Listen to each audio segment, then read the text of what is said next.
Hello students, we'll be learning about the second part or the next part of the physics, and that is motion. So today we'll be learning about the scalar and vector quantities. Scalar quantities and vector quantities. Okay, so what are scalar quantities? Scalar quantities are those quantities which can be measured and which are expressed with the help of numbers only. Okay, so scalar quantities are those physical quantities which requires only magnitude.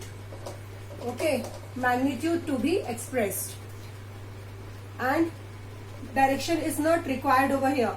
So only magnitude. And what is the meaning of magnitude? It means the numerical value. Okay, so the scalar quantities are those physical quantities which require only numerical values to be expressed. For example, we have seen distance in the previous lesson. We have seen distance does not require any direction. Then we are having speed also. Then we have mass. So these are the scalar quantities. Then vector quantities. Vector quantities are those quantities which require magnitude. Magnitude means what? The numerical value. Magnitude and also direction.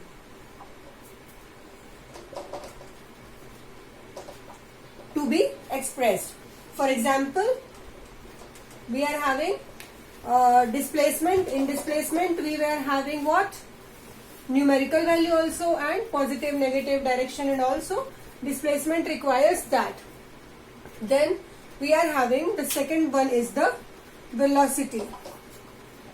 So now scalar quantities require, these quantities are having only numbers. So the operations on the scalar quantities are the operations of simple numbers, addition, subtraction and all. Whereas vector quantities, whenever we are operating with the vector quantities, then we require some special laws. Those are known as the vector laws. So vector laws of addition and subtraction are over there. So now this, I suppose this is clear, your scalar quantities and vector quantities. So now we will be talking about, so now comes speed. What is speed? Speed is what? That the body is in motion and it is traveling some distance within a particular time. So speed is equal to what? Rate of motion. Speed is equal to rate of motion, or it is also equal to distance traveled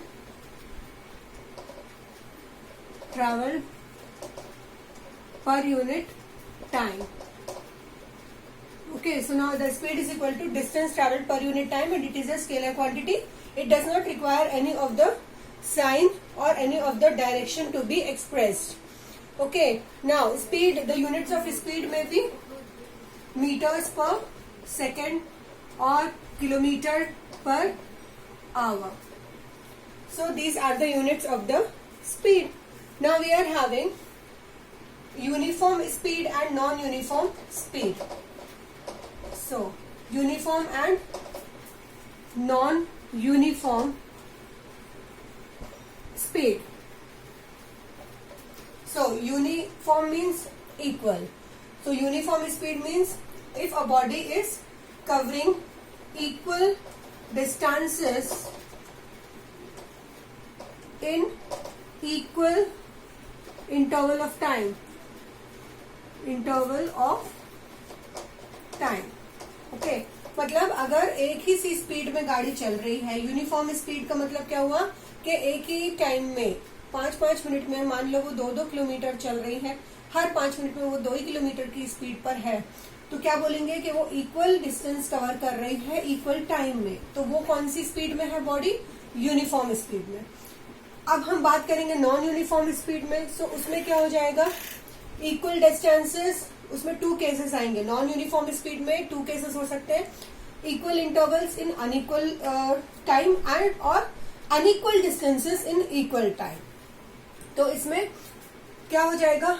non uniform में unequal कुछ भी हो सकता है. Unequal distances in equal time और unequal time में equal distances, so that will be your non uniform speed. इसका मतलब है कुछ किसी मोमेंट में गाड़ी तेज चल रही है, 2-4 मिनट बाद जो आपकी गाड़ी धीमी हो गई, फिर 2-4 मिनट बाद एकदम तेज हो गई। तो मतलब कभी भी आपकी जो बॉडी है, जो मोशन है बॉडी का, वो कभी भी तेज है, कभी भी धीमा है। It means that it is in the non uniform speed. Now so we'll be starting with average speed. Now what is average speed? अगर आपकी ट्रेन है या कार है या कोई भी बॉडी है, कभी तेज जा रही है, कभी धीमी जा रही है, कभी तेज जा रही है, तो हम एग्जैक्टली वो कितनी स्पीड पे चल रही है उसकी बात हम नहीं बता सकते। सो उस केस में कंसेप्ट आता है एवरेज स्पीड का। So average speed, what is average speed is equal to total distance, मतलब अलग अलग टाइम पे वो कभी ज्यादा डिस्टेंस कभी कम डिस्टेंस कवर कर रही है। सो एवरेज स्पीड क्या हो जाएगा? Total distance upon total time taken. Okay, now will be understanding it with the help of a numerical. Suppose a train covers 200 kilometre in 4 hours and 100 kilometre in 2 hours. Find its average speed. ठीक है, तो पहले जो train चल रही थी वो 4 घंटे में 2 किलोमीटर चली, उसके बाद नेक्स्ट 2 घंटे में 100 किलोमीटर चली, तो हम एवरेज स्पीड इसकी निकालना है। तो कैसे निकालेंगे? So here we will start with total distance travelled, total distance travelled, okay, by train. So it will be what? 200 kilometre and 100 kilometre, so it will be 200 plus 100 which is equal to 300 kilometer. And now for this total distance, what is the total time taken? So total time taken by the train will be, first it took 4 hours and then it took 2 hours. So it is equal to total 6 hours. So now with the formula of average speed is equal to total distance traveled. It means 300 kilometer upon total time taken means 6 hours. So 6 1 is 6, 6 5 is 30 and 0. So it came out to be 50 kilometer per hour. Now this 50 kilometer per hour can also be expressed in meters per second. So here is one note. Directly you can convert kilometer per hour into meters per second. You have to convert kilometer per hour to meters per second, then you have to multiply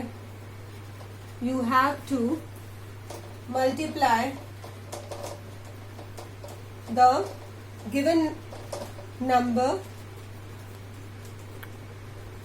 by 5